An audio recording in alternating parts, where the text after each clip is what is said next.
Well, we have a follow-up to a News 5 investigation. Last night, we told you about the difficulties with the Mobile Police Department in requests for information deemed public information by state law.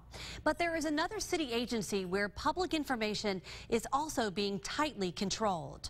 News 5's Bill Riles has the story in part 2 of Nothing to See Here.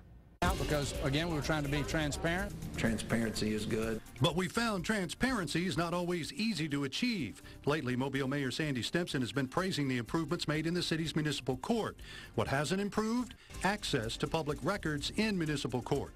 Those public records can only be accessed by a request through the mayor's office.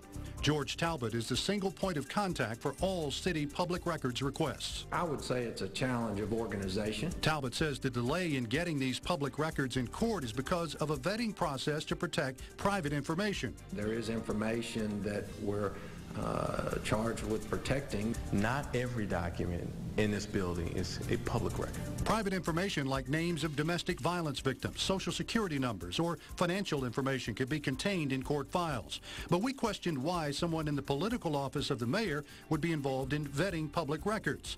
What if there was information the mayor or someone in the administration didn't want public? I'm not saying that would ever happen. Well, I'm just saying it's a for instance. I'm saying that hasn't happened. And it's a spacious argument. I understand the hypotheticals. Because of the vetting process, release of those public records can take days or even weeks. Most court records are now online. For example, district and circuit courts in the state offer free access through computers in the court clerk's office, or a paid service called Alicourt offers access from any computer. Mobile Municipal Court records are online, but the access is restricted.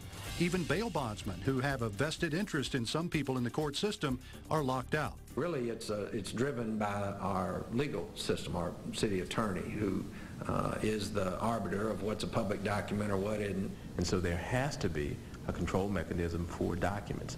Talbot says they are working to upgrade software to allow better access to the online system from the public.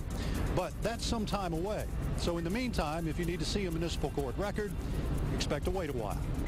Reporting in Mobile, Bill Riles, News 5. And you can watch both of our stories on public records in the city of Mobile on our website, WKRG.com.